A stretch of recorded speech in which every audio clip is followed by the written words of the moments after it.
सर्वोच्च न्यायालयाकडून हद्दवाढ भागातील कायम कर्मचाऱ्यांबाबत उच्च न्यायालयाकडून देण्यात आलेला 2013चा आदेश रद्द करण्यात आला आहे।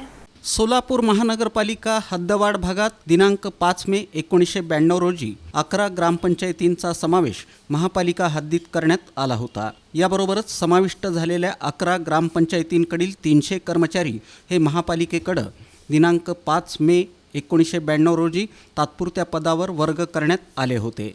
त्यानंतर सन 2003 साली काढण्यात आलेल्या शासनाच्या अध्यादेशानुसार या वर्ग करण्यात आलेल्या कर्मचाऱ्यांना कायम पदावर नियुक्ती देण्यात आली होती। त्यानंतर या 300 कर्मचाऱ्यांपैकी 34 कर्मचाऱ्यांनी न्यायालयात सन 2003 आणि 2012 मध्ये उच्च न्यायालयात याचिका दाखल केली।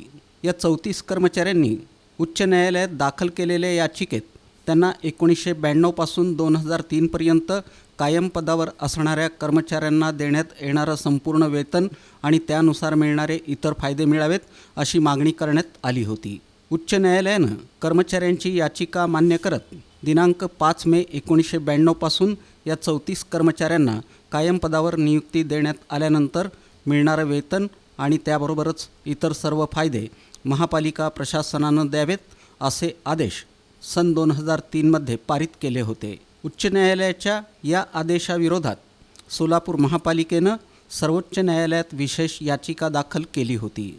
सर्वोच्च न्यायालयातील याचिकेत महापालिकेनं ग्रामपंचायतीतील वर्ग करण्यात आलेल्या 300 कर्मचाऱ्यांची नियुक्ती ही तात्पुरत्या आणि हंगामी स्वरूपात असल्याचं म्हणणं पुराव्यासहित सर्वोच्च न्यायालयात सादर केलं होतं। महापालिका प्रशासनातर्फे याचिकेत दाखल करण्यात आलेली सर्व कागदपत्र आणि वरिष्ठ विधिज्ञांकडून करण्यात आलेला युक्तिवाद सर्वोच्च न्यायालयानं मान्य करत 11 ग्रामपंचायतीतील 300 समाविष्ट कर्मचाऱ्यांच्या नियुक्त्या या तात्पुरत्या आणि हंगामी स्वरूपात केल्याचं मान्य केलं।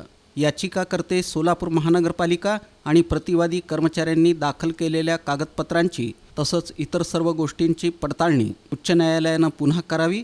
या प्रकरणात उच्च न्यायालयानं संपूर्ण कागदपत्र गुणवत्तेवर तपासावीत आणि त्यानुसार तात्काळ निर्णय द्यावा असं सर्वोच्च न्यायालयानं दिलेल्या आदेशात नमूद आहे।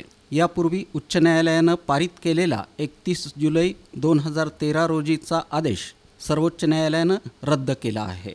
सोलापूर महापालिका प्रशासनातर्फे सर्वोच्च न्यायालयात तज्ज्ञ विधिज्ञ ॲडव्होकेट सुहास कदम आणि वरिष्ठ विधिज्ञ ॲडव्होकेट विनय नवारे यांनी भक्कमपणे युक्तिवाद केला।